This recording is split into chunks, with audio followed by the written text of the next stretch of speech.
Wih, jemuk apa? Assalamualaikum warahmatullahi wabarakatuh.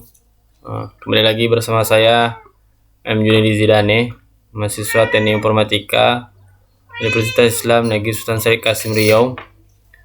Di sini saya akan membahas yaitu mata kuliah sistem operasi.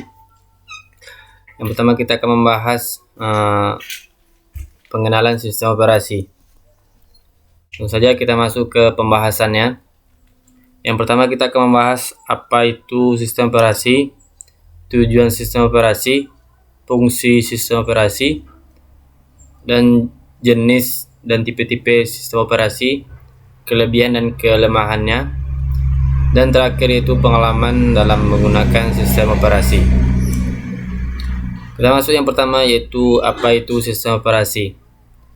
Sistem operasi adalah sebuah program yang mengelola perangkat keras dan aplikasi komputer. Sistem operasi juga merupakan dasar bagi program aplikasi serta sebagai perantara antara pengguna komputer dan perangkat keras. Nah, selanjutnya kita masuk ke diagram sistem operasi.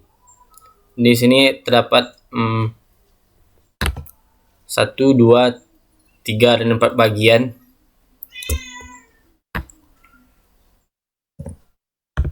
Terlihat di bagian bawah terdapat komputer hardware. Itu contohnya seperti CPU, memori, dan perangkat input atau output. Di atas komputer hardware terdapat operating system. Ini yang disebut dengan sistem operasi.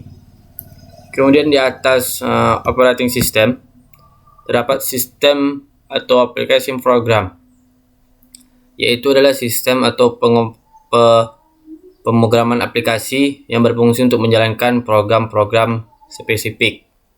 Contohnya seperti word processors, yaitu mengelola dokumen, spreadsheet, itu mengolah tabel, compiler, yaitu mengolah aplikasi seperti Java, C++, Sublime Text, dan lain-lainnya. Yang selanjutnya text editor, di mana text editor ini termasuk ke dalamnya yaitu Notepad, Sublime Text tadi, Atom, dan lain-lainnya. Yang selanjutnya yaitu web browser. Web browser ini yaitu yang seperti yang kita kenal yaitu pencarian Google seperti Chrome, Firefox, Opera Mini, dan sebagainya. Selanjutnya kita masuk ke tujuan sistem operasi. Di sini terdapat kemudahan dan efisien. Kemudahannya yaitu sistem operasi membuat komputer lebih mudah dipakai dan memberikan kenyamanan untuk penggunaan. Efisiennya yaitu sistem operasi memungkinkan sumber daya sistem komputer untuk digunakan dengan secara efisien. Selanjutnya kita masuk kepada fungsi sistem operasi. Di sini terdapat 4 fungsi dari sistem operasi. Yang pertama yaitu perantara antara user dan hardware. Seperti kita bilang atau kita sebut di awal video tadi, yaitu sebagai perantara antara pengguna dengan perangkat keras dengan menyediakan tampilan kepada pengguna yang lebih mudah dipahami dan bersahabat, atau dalam bahasa Inggrisnya itu user friendly. Yang kedua, alokasi sumber daya. Resource Manager merupakan pengelolaan sumber daya dan mengalokasikannya. Contoh memori, CPU, disk driver, dan perangkat lainnya. Yang ketiga, Gradients, yaitu untuk menyediakan akses kontrol yang bertugas untuk melindungi file dan memberi pengawasan pada data dan program. Yang keempat yaitu Accountant, untuk mengatur waktu CPU, penggunaan memori, pemanggilan input atau output, disk storage, dan waktu koneksi terminal. Jenis-jenis dari sistem operasi. Yang pertama yaitu Windows. Windows di mana salah satu sistem operasi dengan penggunaan terbanyak. Kenapa? Yang pertama, dia lebih mudah dalam proses instan. Yang kedua, perkembangannya sangat cepat hampir setiap tahunnya. Mulai dari Windows XP, Windows 7, Windows 8, Windows yang terbaru sekarang. Yang kedua yaitu Linux dan Ubuntu. Sebagai sistem operasi yang mudah didapat, open source, dan perkembangannya sangat cepat. Selanjutnya Mac OS X iOS. Pada perangkat laptop keluaran MacBook, untuk handphone ada iOS, handphone keluaran iPhone, seperti yang terdapat saat sekarang ini. Dan yang selanjutnya yaitu Android. Android untuk smartphone yang open source dan harga handphonenya hanya handphone yang memakai OS ini cenderung lebih murah dan yang terdapat pada gadget-gadget kita sekarang. Dan kita masuk ke tipe-tipe sistem operasi.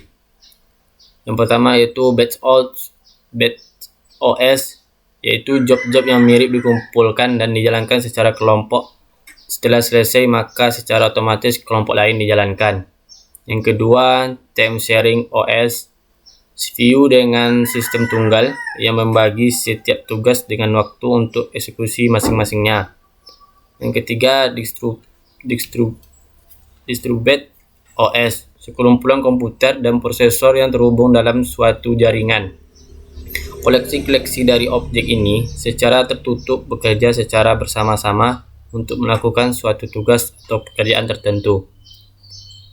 Yang keempat yaitu Network OS, berjalan pada server dan mempunyai kemampuan untuk mengelola data, keamanan, penggunaan grup, aplikasi, dan fungsi jaringan lainnya. Yang kelima yaitu real time, sebuah sistem operasi multitasking yang bertujuan mengeksekusi aplikasi secara real time. Yang terakhir yaitu multi-programming, kegiatan menjalankan beberapa program pada memori pada satu waktu. Ya, pengalamannya terakhir kita masuk ke pengalaman menggunakan sistem operasi. Pengalaman saya dalam menggunakan sistem operasi ini, awal saya dulu menggunakan komputer yaitu pada tahun 2001. Mungkin saya lagi SD atau belum sekolah. Saya pernah melihat adik saya menggunakan Windows XP. Dan selanjutnya saya menggunakan laptop pertama kali yaitu waktu SMK. Saya menggunakan Windows 7 dan di-upgrade ke Windows 8. Dan sekarang saya menggunakan Windows 10 pada laptop yang saya gunakan pada saat kuliah ini. Dan sedangkan dalam perangkat mobile, saya saat ini menggunakan sistem operasi Android. Tetapi saya pernah mencoba beberapa sistem operasi lain dengan menggunakan smartphone milik teman saya atau yang pernah saya beli dan saya jual kembali. Yaitu saya mencoba iOS pada iPhone 4 dan Windows Phone pada HP Nokia. Oke, sekian dari video tentang pengenalan sistem operasi dari saya. Apabila kata-kata saya banyak salah, saya mohon maaf. Assalamualaikum warahmatullahi wabarakatuh.